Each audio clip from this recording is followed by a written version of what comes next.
Zum, zum, zum, zum, zum, tá faltando um. Oh, zum, zum, zum, zum, zum, tá faltando um. Oh, zum, zum, zum, zum, zum, zum, zum, tá faltando. Bonjour monsieur. Bonjour monsieur. Merci de nous accorder un peu de votre temps. Vas-y. Vous êtes donc intervenu ce matin lors de la semaine européenne. Alors, tout d'abord, vous avez parlé d'une invisibilisation des institutions et de leur rôle dans la création des logiques discriminatoires. Est-ce que vous pourriez nous en dire plus pourquoi ce seraient les institutions et pas les individus qui seraient auteurs de ces logiques qui créent ce système? Le concept même de discrimination, il renvoie à l'idée de l'inégalité de traitement. Or, dès qu'on pose la question du traitement, comment les gens sont traités, qui a le pouvoir de traiter? En fait, c'est une question institutionnelle, typiquement. Le concept même de discrimination renvoie vers l'idée que les institutions censées garantir l'égalité des citoyens, de fait, traitent inégalement les citoyens, voire au point de produire des gens qui ne sont pas citoyens. Donc, c'est intrinsèquement lié au concept de discrimination. On a ça, y compris en droit, hein, c'est-à-dire que la question du droit pose le fait qu'il y a discrimination à partir du moment où il y a position de pouvoir. Or, dans le système scolaire, il y a un truc tout à fait magique, c'est que dès qu'on parle de discrimination, on pense discrimination entre élèves. D'ailleurs, c'est écrit comme ça dans les textes.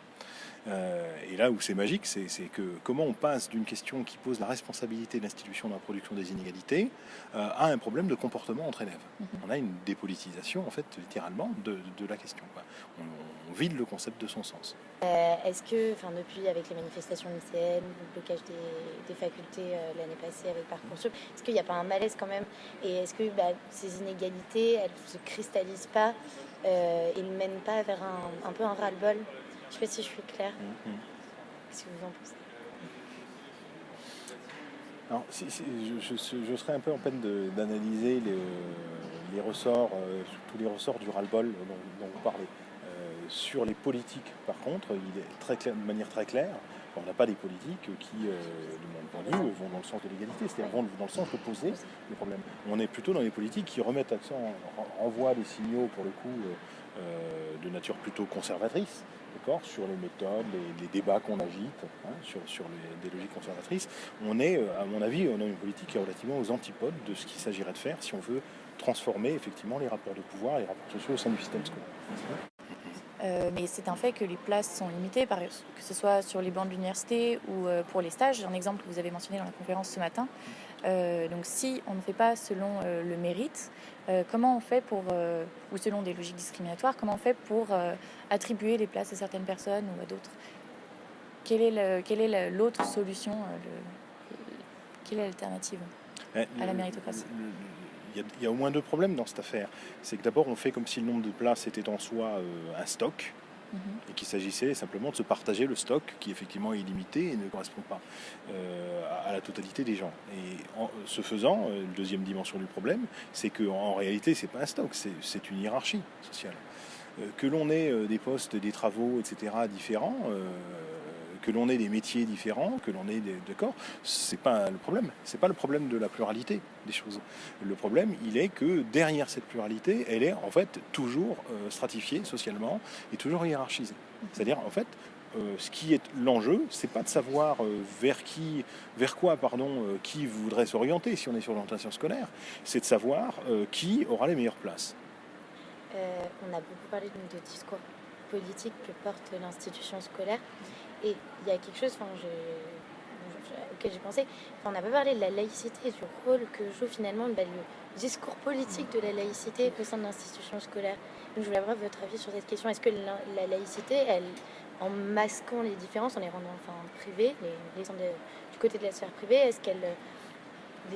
qu'est-ce qu'elle fait de ces inégalités finalement? Est-ce qu'elle les aide? Est-ce qu'elle les mine? En fait, il faut revenir à l'histoire. Et l'histoire, c'est pas la loi de 1905. L'histoire, c'est ce qui se passe en 1989 autour de l'affaire dite de Creil et la première entreprise d'incrimination médiatique et politique du voile à l'école. C'est là qu'arrive la question de la laïcité, en tout cas l'argument de la laïcité, qui serait de dire il y a un problème de laïcité. Je ne vois pas en quoi il y a un problème de laïcité. Puis si vous prenez la loi de 1905, les élèves, et c'est ce que dit le Conseil d'État à qui la question est soumise, il n'y a pas de problème de laïcité puisque les élèves ont le droit de porter des signes religieux. Et la laïcité les protège justement leur droit en tant que public de porter ces signes religieux. S'il y a un problème de laïcité, il serait à rechercher du côté du fonctionnement de l'institution et de la manière dont elle justement exclut ces jeunes filles. Voilà. À partir du moment, elle ne peut les exclure qu'à partir du moment où il y a trouble à l'ordre public. Or, il n'y a pas de trouble à l'ordre public dans l'affaire de Creil et dans à peu près aucune affaire qui suivra. Donc, en fait, toute la manipulation, elle est là, elle est de faire croire qu'on a une question de laïcité alors que c'est pas vrai. Et que du coup, la seule solution, d'une certaine manière, des promoteurs de cette logique-là, c'est de renverser le sens même de la laïcité en faisant une norme qui doit s'appliquer au public. Et dont, étrangement, l'institution ressort, elle, tout à fait blanchie.